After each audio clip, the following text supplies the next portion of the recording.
Our speaker today is Michael Ramsden. Michael is a wonderful guy. He's a good friend of ours. He's married to Anne. They have 3 children. And he's someone who has a gift of really explaining the Christian faith. And he travels all around the world. He runs an organization which is based in Oxford. And he has an extraordinarily busy schedule of international travel. Many of you will know Amy Orr Ewing because she spoke at Focus and is often involved here. And Amy actually works for Michael. And we're so thrilled that Michael has taken time in his very busy schedule to be with us today. So would you give a very warm welcome to Michael Ramsden.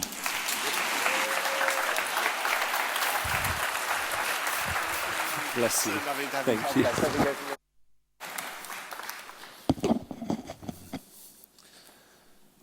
I've realized as I was just getting ready to come up here to speak to you that I was causing some speculation by the people sat next to me by the fact that I also had a mug with something in to drink while I'm talking to you. And I think there was some question about what might be in this mug. Someone suggested whiskey. I'm sure you're all familiar with the name Winston Churchill, great leader, orator, and amongst other things, king of the one-liners. And shortly after he'd stepped down from his political duties, he was asked to speak at his old school, and they had all the dignitaries and the headmasters and all the senior figures of the school lined up on the platform, all sat in chairs, and he was sat in the middle. And it was about 11 o'clock in the morning, which is a little bit early, but the headmaster, knowing Churchill, just said to one of his students, "Go get the whiskey decanter from my study, bottle of water, some glasses, and just see if everybody would like some." And when it came to Winston Churchill, he did actually pour himself quite a generous measure, very small amount of water. The tray then proceeded down the line to a Methodist minister who was connected with that school, who looked in disgust at the bottle in front of him and said in a rather loud voice, "I would rather commit adultery than drink from that bottle." At which point Winston Churchill leant forward and said, "Oh, I didn't know there was a choice." The simple truth is that I'm coming down with a cold, and so in order to keep my voice in action, I'm just sipping hot water. At least that's the story I'm sticking with. And so it's for reasons of volume rather than lucidity that I'm actually drinking it. It's a great delight for me to be here and to speak here with you for all kinds of reasons. One, we have many friends who are connected with this particular church, and also because a lot of things that have come out of this church have been a blessing to me and to my family. And I was sharing in the first service how back in 1994 I got involved myself in running an Alpha course, and from that day was utterly sold on how that course works and runs. And if you're not going to Alpha and you haven't been convinced to go yet, then I'm warning you now that I will be suggesting that you might like to go, and various other things as well. But my primary responsibility this morning is to talk to you on the subject matter of the Father's family. Christians worship God as a loving heavenly Father, and over these next Sundays here in this church there's going to be a whole series looking at that subject matter. Now this morning I looked at it from one angle, and what I'll be doing now is looking at it from another angle, and I'm going to just keep changing my message all the way through the day. This is partly because most of my messages are only hearing once, and so they're not as interesting as Miles Toolman's or Nicky Gumbel's or anyone else's, and so the way I keep myself interested in what I'm saying is by changing it every time I do it. So they'll all be in exactly the same subject matter. You only need to come to one, really. You'll find I only have one thing to say. There are just lots of ways of saying it. And so, but what will be common among them is we will be looking at how God himself tries to deal with this issue of revealing himself as a father, because in a culture that has lost sight of fatherhood, and where fatherhood increasingly has been defined because of its absence, or maybe because of its abuse, we struggle. I don't know if you're familiar with Zeno's paradox, but Zeno was a well-known classical philosopher who came up with sort of an interesting intellectual challenge. And one day he put it before the rest of the scholars in Greece in a very famous lecture, in which he said to the congregation and pointed out to them that actually it is theoretically impossible to shoot someone else with an arrow. And the reason is this, is if I were to take a bow and arrow and pull it back and let go, in order for the arrow to travel from me to you, first of all, it must cover half of the distance first. Well, that makes sense. And before it can cover half of the distance, it must then first cover a quarter of the distance. And before it can cover a quarter of the distance, it must cover an eighth of a distance. And before it can cover an eighth of the distance, it must cover a 16th of a distance. And the philosopher said, then we can divide this number infinitely. But that means that in order for an arrow to travel from me to you, it must transverse an infinite number of points. But that is impossible. If you have an infinite number of points stretched out before you, you never get to the end of them. Which means if I took a bow and arrow because of this and I tried to shoot you, the arrow would never actually reach you. Now, this is deliciously wrong in its logic. The question is what to do with it. Well, a well-known man, Diogenes the cynic who was there in the audience, as he began to hear this thesis expounded, stood up in his chair, and in front of the podium where the philosopher was speaking, he drew a line with his foot. And then he sort of paced out, and he drew another line with his foot, and he stood behind one line and turned around and spent the entire lecture while this guy was proving that it was impossible to traverse from one point to another, moving from one point to another. Now you can see why he did this. It was probably the most eloquent form of refutation to this faulty form of thinking that you could possibly give. Here is someone explaining why it isn't possible, and here's another man demonstrating it in front of the very same audience at the same time.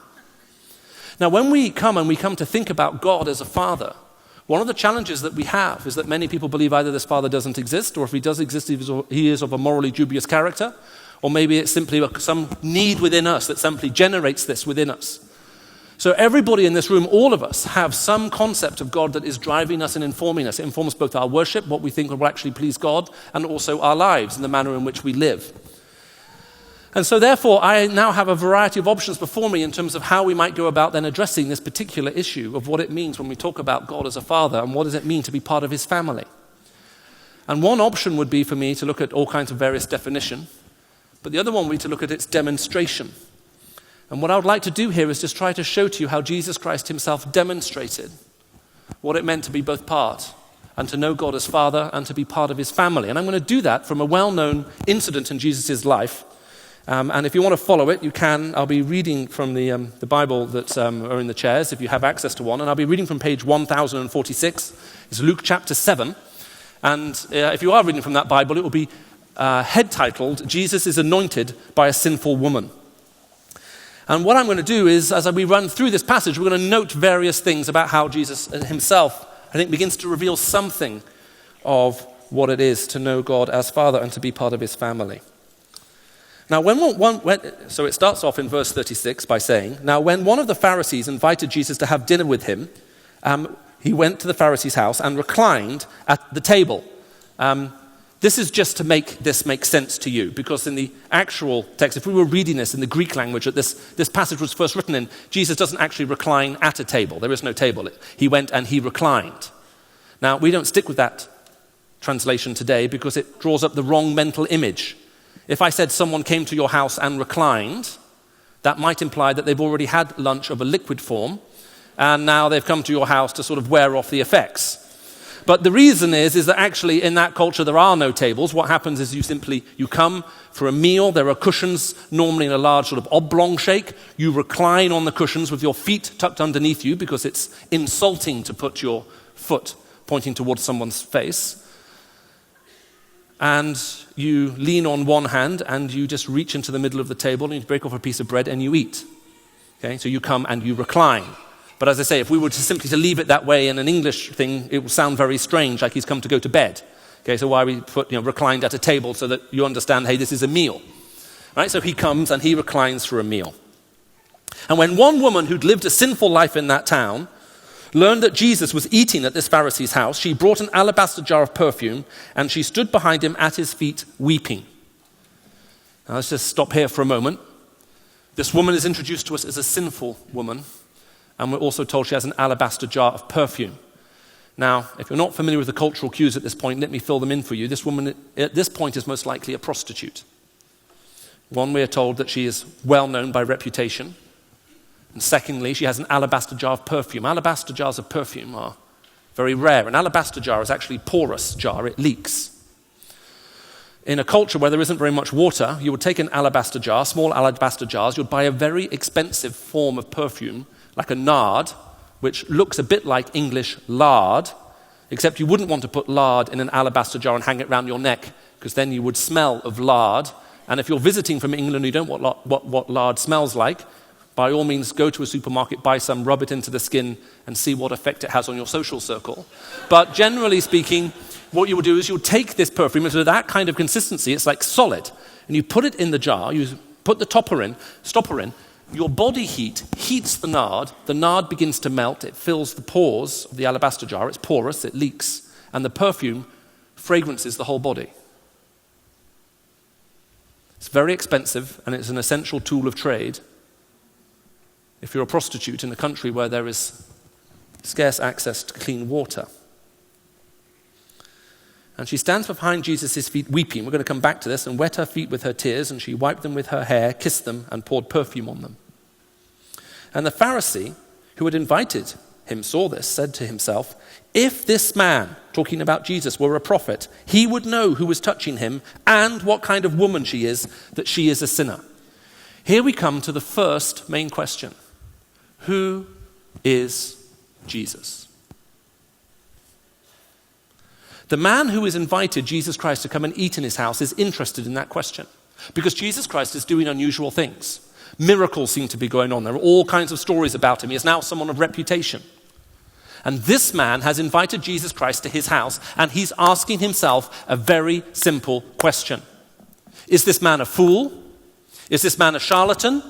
Is this man a prophet? Now, his mind is not yet ready to go to the next step, which Jesus Christ is actually going to drive him to. Is this man God himself? But let's just pull in from there a little bit.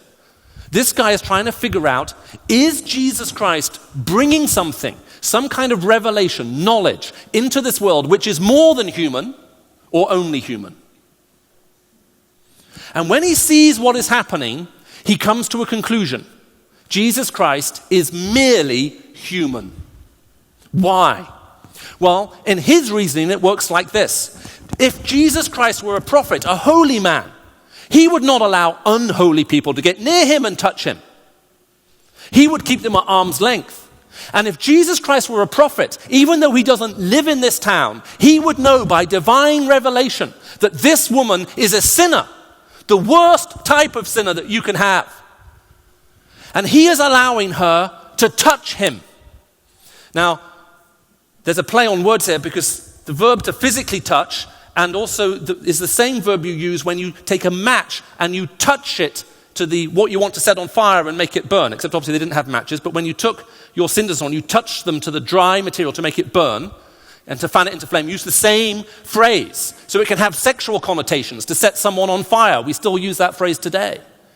And so this man is looking at all of this, and he is concluding, because of how Jesus acts and because of what he allows this woman to do to him, that he is merely human. All of you in this room at some point will have to ask the question, in particular as it relates to the Christian faith, who is Jesus Christ?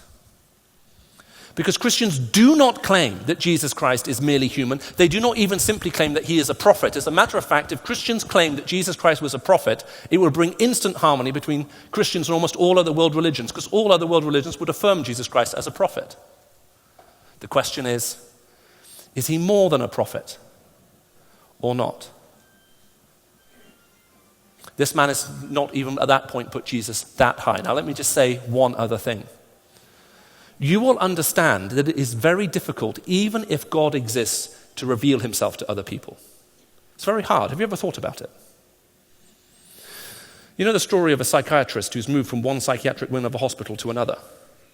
And now he's doing a fresh bunch of rounds. He has to get his new students. He comes to the first bed. He says to the man in the bed, who sat up, looking very severe, "Who are you?" And the man says, "I am Napoleon."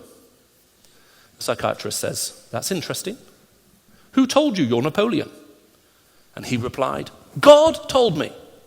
And the man in the bed next to him said, "I did not."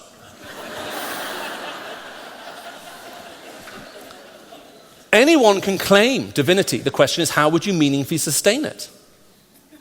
What would have to take place in order for a claim not simply to bring revelation about God, but to actually be God, what would need to take place in order to establish it?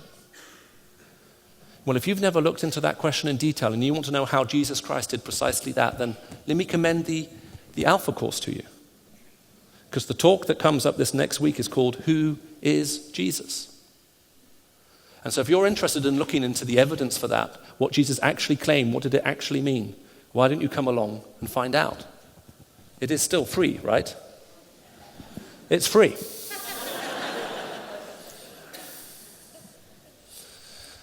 Which means even if you're a hardened atheist and you hate the church, you should come and do the Alpha course because Christians are paying for it. So you're consuming their resources while you're able to share your opinions. Just think about that for a moment. Tactically, there's no reason you shouldn't come.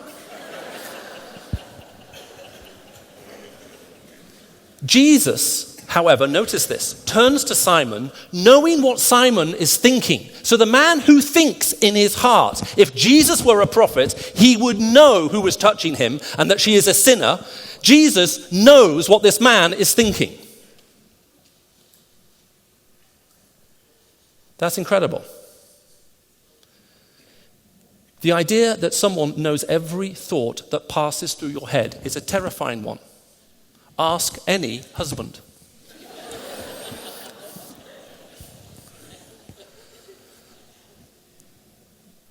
Jesus turns to Simon, knowing exactly what he is thinking, and says, Simon, I want to tell you something. Tell me, teacher, he says. 2 people owe money to a certain moneylender. This is a strange story. One owed him 500 denarii and the other 50. Neither had the money to pay him back, so he cancelled the debts of both. Now, which of them will love him more? 2 people are in debt. The debts of both are cancelled. What is the appropriate response to having a large debt cancelled? Now, I know in the Western world it's very hard of us to think about us having large debts or governments having large debts. What is the appropriate emotional response to large debts being cancelled? The answer is...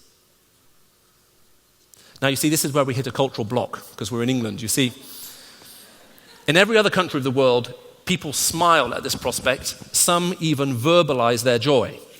In England, we only do that when we're watching football, because generally we're so scared to show our emotions. It's only when we're watching people kick around a dead pigskin that we fall into each other's arms, start crying and kissing each other. But if there was ever a time to fall into people's arms, start crying and kissing each other, this is it. And so the man says, well, that's simple. The one who had the biggest debt, he will fall most deeply in love. Jesus now turns to this woman. So he's looking at her while speaking to him. Now, when you read anything, tone is very important. I can remember the first time I started reading through Umberto Eco's novels, which I don't know if any of you have read. I read all of them. I absolutely love his writing. It took me a while to realize that he has a very dry sense of humor. And actually, some of what he says is very tongue-in-cheek, and you're allowed to laugh out loud at it. Does it make sense? I had to tune into his voice to realize, oh, this is the way in which he's saying it, because the way in which you say something affects its meaning. So, imagine you invited me to your house. If you invite me to your house for a meal, we have a little cultural exchange that goes on, and it's always the same. I come and I knock on your door. The next thing that happens is you open the door. After you open the door, you say, come in. After I come in, you say, may I take your coat? Because it's always raining in this country. After you've taken my coat, you then say, would you like a drink? And then after you got my drink, you say, would you please have a seat? And then you say, the food is now ready. Okay?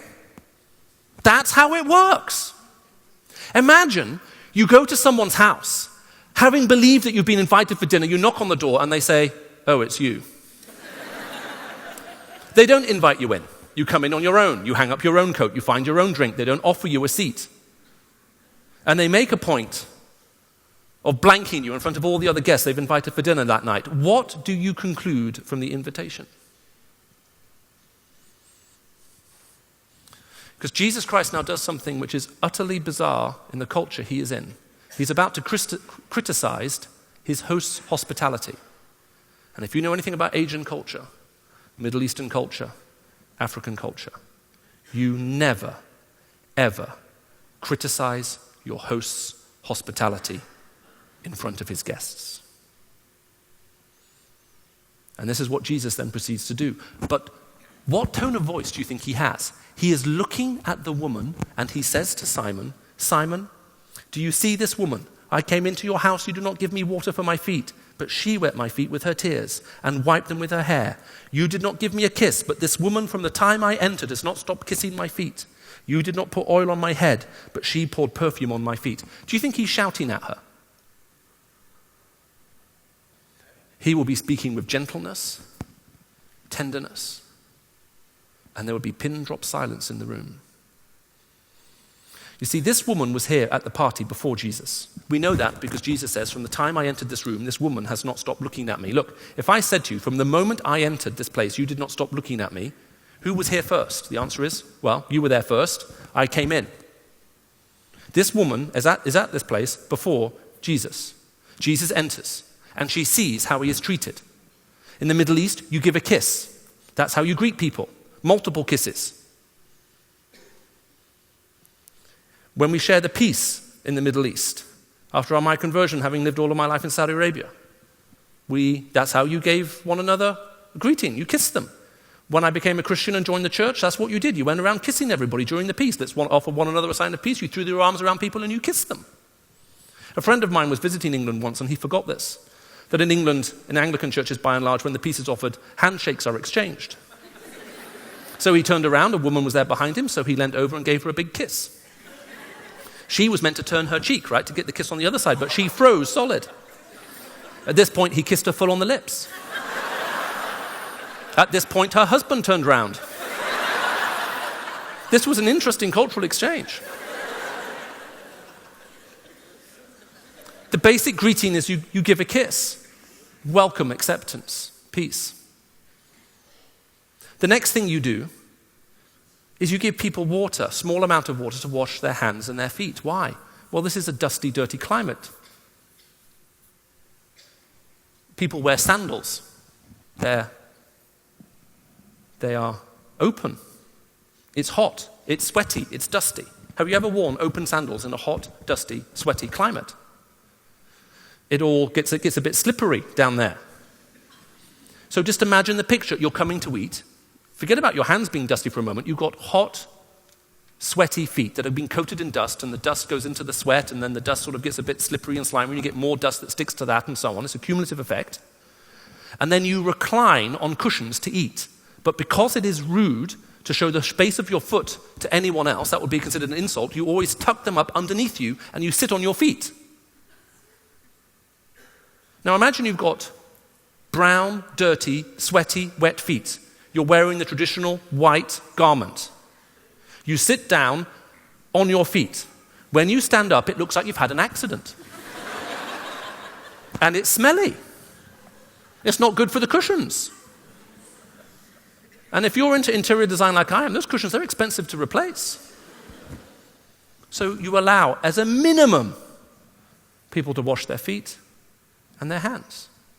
They're eating with their hands, they're sitting on their feet. Of course that's what you're going to do. But no such courtesy is extended. And this woman cries. She sees that Jesus is not greeted with a kiss. He has given no water for his feet. And as a guest of honor, he may have even had his head anointed with oil. But they have neither honored him, nor greeted him, nor even given him the most basic courtesies. And when she sees this, she breaks down and she cries. Here's the second big objection that some people have. But this is what the Christian faith is all about: emotional manipulation.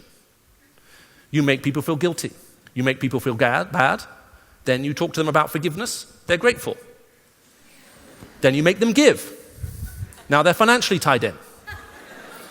They start giving money to churches that put on free programs for atheists to come along and eat the food. But that's not what's happening here. The reason we know that's not what's happening here is because of the illustration that Jesus gave about the moneylender, and then what he goes on to say. She poured perfume on my feet. Well, there's only one perfume she's got with her. Guess what it is? It's that little alabaster jar that's hanging around her neck, which is the most basic tool of her trade. That's the only perfume she's got. Therefore, I tell you, her many sins have been forgiven, for she lived much. For she loved much. This is equivocal. But one who has been forgiven little loves little. Let's just bring some clarity to that statement, because if that statement is accepted as some people read it, we have a problem. She has been forgiven much, for she loved much. What does that imply? Well, that implies she was nice to Jesus. As a result of being nice to Jesus, he's forgiven her. So let's extend that. You want to be forgiven? Be nice to other people. That's how it works, right? That's how most of us work. Is that what's going on here? No. Jesus told a story about two people who owed money. Both are forgiven. One a lot, one a little. The one loves the most, Jesus says, is the one who's been forgiven the most. What comes first, forgiveness or love? And the answer is, well, you receive forgiveness first. Your love is in response to the forgiveness you have received. Then Jesus says, but if you've been forgiven little, you love little. What comes first, forgiveness or love? Well, forgiveness. But this time of a smaller amount and therefore a smaller response.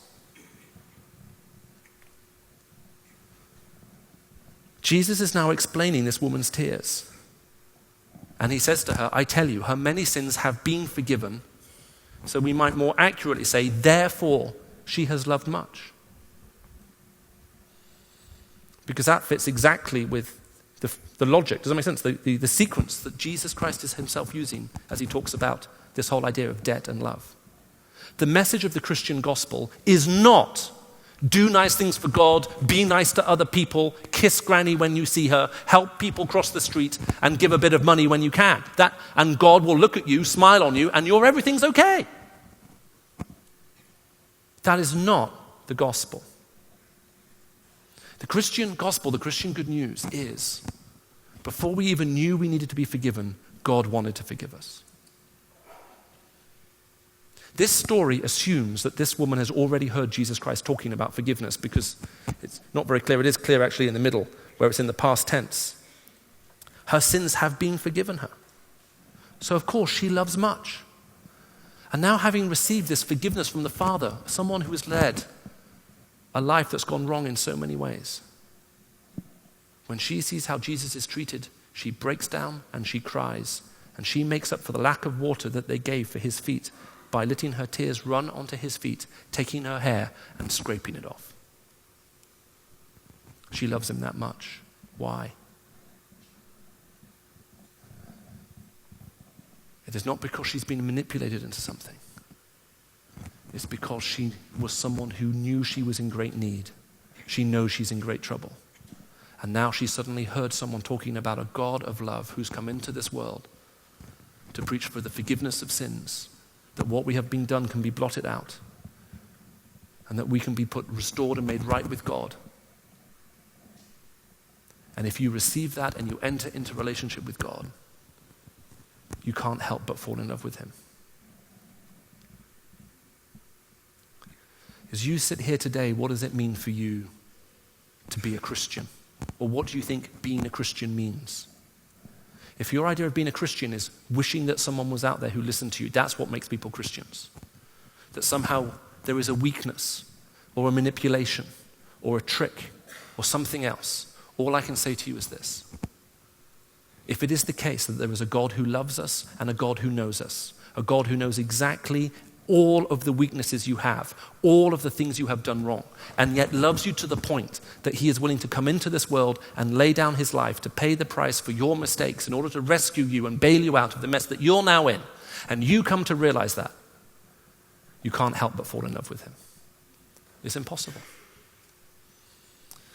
Let's suppose you haven't enjoyed anything I've said today. You go from this place, you're talking with family, relatives later this evening. They say, how's your weekend been? You're saying, this has been horrible weekend. I went along to this church, I didn't really want to go, but a friend of mine was explaining how they became a Christian. I was dragged along by other friends, and it is definitely, without a shadow of doubt, one of the worst experiences of my whole life. And they say to you, well, who was this guy who was torturing you from the front? And they say, And you say, well, it's a guy called Michael Ramsden. And they go, Michael Ramsden. Relatively tall, olive-skinned, dark hair, good-looking. And you're saying, yeah, this is beginning to ring bells. They then say, athletic build. You say, no. They go, we were just testing. I think I know who you're talking about. And you say, well, how on earth do you know him? And they say, well, you're not aware of this, but when you were 3 years old, you had a massive kidney failure and you were going to die. And we put out an appeal for someone to give you a new kidney, and it just so happened that that guy was a genetic match for you. And he was only 11 years old at the time, but he came forward and they took one of his kidneys, and that's the kidney you've got now. That's why you're still here. Now, having thought all of those other things about me, if you learned that was the truth, isn't it entirely possible that you will maybe pick up the phone or track down my email and write to me and say, I just want to let you know that I'm very grateful for what you did for me when I was 3 years old. Maybe we could have a cup of coffee sometime. You would have to be bordering on the inhuman not to do that. But God has done much more than just simply give us a kidney. He's given us himself to rescue us from a position that we find ourselves in and put us in a place where we can know him. Do you know him? This is how the Father's love is demonstrated for us. That when we were still a long way off from God and had wanted nothing to do with him, that he came into this world and he paid the price for our rescue. If you don't believe any of that, but you're wondering if there's a small possibility it could be true, why not come along to the Who is Jesus talk on the next Alpha program and answer for yourself the question, who is Jesus? Maybe you've been wavering for a while and you're not certain about the answer to that question. Or you're not certain about your own Christian faith. Maybe you have doubts, you have issues. Well, again, the Alpha course is perfect. The Alpha course is perfect for you. But maybe it's possible that you're sat here today, and as you're listening to this, you feel that somehow you're in the very grip of God himself. That for whatever reason, from the moment you came in, you just were aware of the fact that you have come into God's presence when you came into this place. And maybe you've been thinking about this for a while and wrestling with it for a while, but you just never made that final step of saying, God, I want to receive what you have for me. I would like to know that forgiveness in my life. If you think that the way to find favor with God is to try to love him greatly and do great things for him, you haven't understood what's happened in this incident in Jesus' life. The only reason this woman acts as she did is because of everything that Jesus has already done in her life. This is her response of worship to it. Where are you as you sit here this morning? I feel led just to share one last story. It doesn't quite fit with what I'm doing, but I'm hoping it's the right story to tell. I have a good friend I got to know over the last few years by the name of John Bechtel. Don't have time to tell you a lot about him. He worked for many years with a group called the DeMoss Foundation. John was one of the last foreign missionaries his family forcibly expelled from China during the Great Revolution. And he was actually the first foreign missionary back into China when China first allowed foreigners into the country officially for the first time, and a group of 12 people were allowed into the country, and he was one of that initial group. Now, all the time that he was out of China, he was living in sort of semi-exile in Hong Kong. And he desperately wanted to do something in Hong Kong out of his love for God and out of the need that he saw amongst children there. And he wanted to have a center where he could put on camps where kids could come and where they could have holidays and hear something of what it means to be a Christian. And he started praying that God would make it possible for him to have a camp. Well, he realized that he'd been to school with the governor of Hong Kong at the time because he'd been sent to school in England. So he thought this would be easy. Met up with the governor, said, Governor, I've got this great idea. I want you to give me a piece of land. It's for a very noble cause. We're going to run camps for children. The governor listened to the whole thing. And then he said, we were at school together. We've known each other for decades. And the governor said, no. So then he tried various other means. Everywhere he went, no. One day he was walking along and he saw the perfect property. He thought, this is exactly the property I want to buy. It's enormous. It was for sale. He contacted some friends. His friend said, I'll come over and we will arrange for you to speak in churches, big churches, to tell them what you want to do. And we will raise money to buy this place so that you can do it, to help orphans, young kids, and so on. He comes and does the speaking tour. He goes back to Hong Kong. A month later, he gets a letter. He opens the letter. Inside, there's another letter with a note from his friend. The note from his friend says, John, we promised you if you came over here that you'll get all of the money that you need to buy this place. In this envelope is all the money that was given. He opened up the envelope, and inside the envelope was a note written by a 12-year-old girl and a $1 bill. It was her ice cream money for 2 months. She'd been saving it, and when she heard about what was happening, she mailed it to him. To say that he was disappointed would be an understatement. But he was sure that God had told him that everything he needed would be in that envelope. He went up to the gates of the property and handed the envelope over to the caretaker and said, I want to make an offer to buy this property. The offer is in this envelope. And they opened it and found a little note from a 12-year-old girl on a $1 bill. The guy laughed and threw it back. John can speak Chinese, so he said to him in fluent Chinese, if you do not pass this offer on to your owners, you are in breach of the law. I will report you to the authorities and you will be sued. So the caretaker said, fine, if you want it that way, you can have it that way. The owners received that letter, that $1 bill, rang him up and said, we're so moved by that 12-year-old's daughter, that 12-year-old girl's letter, you can have the property. A few years ago in Hong Kong, they filled a football stadium with the children who'd passed through that camp in the last 30, 40 years.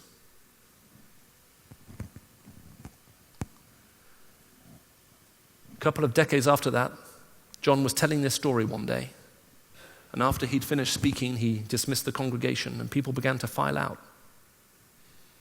And a woman in her 30s came up, looked at him and said, I'm that girl in that letter. That was my $1. Well, John being John, he's a fairly big guy. He ran into the car park and ushered as many people back into the church as he possibly could. Got her to tell her story because he'd shared this story from his perspective. She told what was going on for her. They took a collection, raised $50,000 that day, flew her to Hong Kong so she could see the return on her investment, as well as helping buy equipment to refurbish part of the property. $1.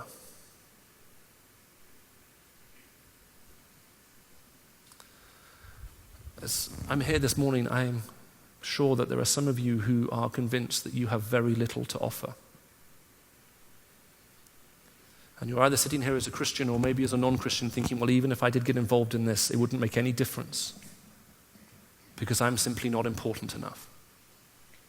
But you need to understand the Father's heart, that he loves you, that he wants you, that he has come into this world to rescue you, that he wants to bring you home to himself. He wants you to be part of his family.